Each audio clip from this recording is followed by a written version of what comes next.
Last night we had a dinner with a gentleman who was from Sweden. A lot of you probably don't know this, but 2 years ago, Sweden actually abolished their estate tax.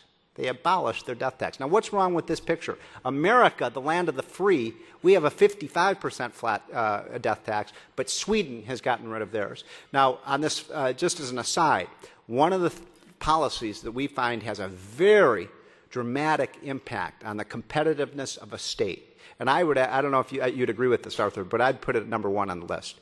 If you have a death tax in your state, you're crazy. I mean, there is no reason that states should have state taxes. All you do is encourage people to move out of New York or New Jersey or Connecticut or wherever you are and move to places like Florida and Texas who don't have estate taxes. And so this is one of the easiest taxes for people to evade. You evade the tax by simply moving out of the state. One other policy that we found to be very impactful in terms of the growth rate of a state is right-to-work laws. How many of you live in a right-to-work state? Raise your hand. How many of you don't live in how many of you live in a state that's not right-to-work? I know that you all are working towards this. I would say, you know, I talk to people, businessmen, I talk to site location people, and one of the first things they say is when we look for a location to put our new business or factory, they say, we don't even consider, we will not even consider locating in a state that is not right-to-work.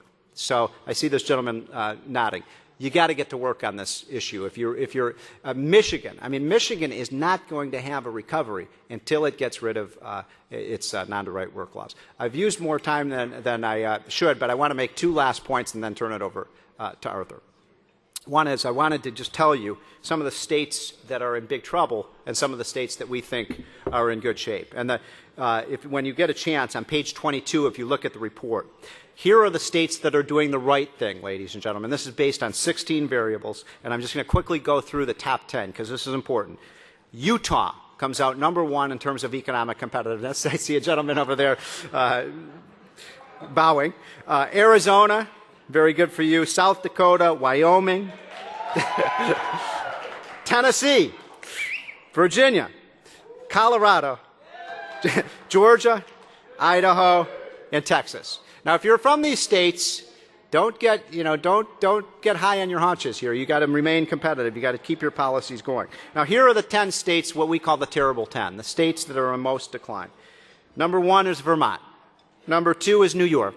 Number 3 is Rhode Island. Number 4 is Ohio. Number 5 is Kentucky. Number 6 is Hawaii. 7, Maine. 8, New Jersey. 9, unfortunately, my home state of Illinois. And 10, California. And so those are the states that have the most work to do.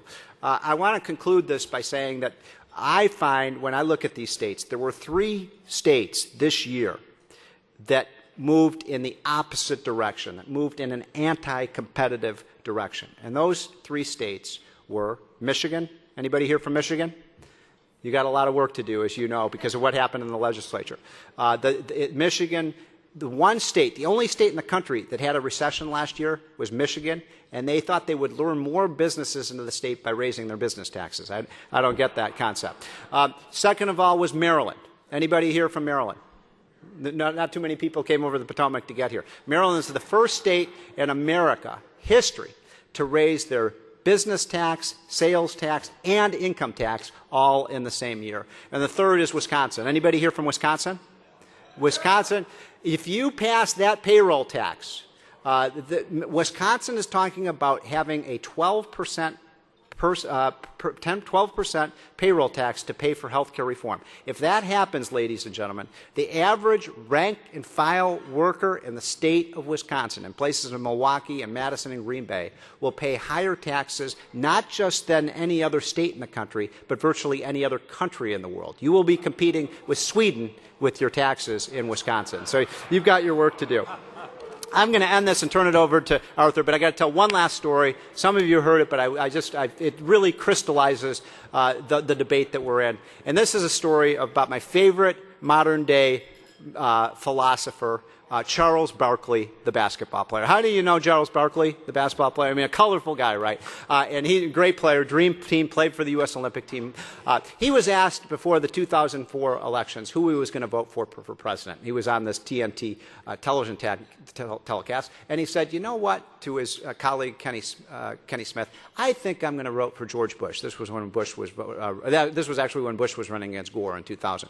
And so his colleague was shocked by this news that this, this black basketball player from poor area in Auburn, Alabama, was going to vote for George Bush. And so Kenny Smith interrupts him and says, Charles, did you just say you're going to vote for George Bush for president? And Charles said, yeah, I think I am. And then he says, Charles, don't you understand that George Bush is a Republican? And don't you understand, Charles, that Republicans just care about rich people? And Charles Barkley said, well, Kenny, you dumbass, I am rich. And that's the only way to deal with these folks. And now I'm going to turn it over to my friend Arthur Laffer.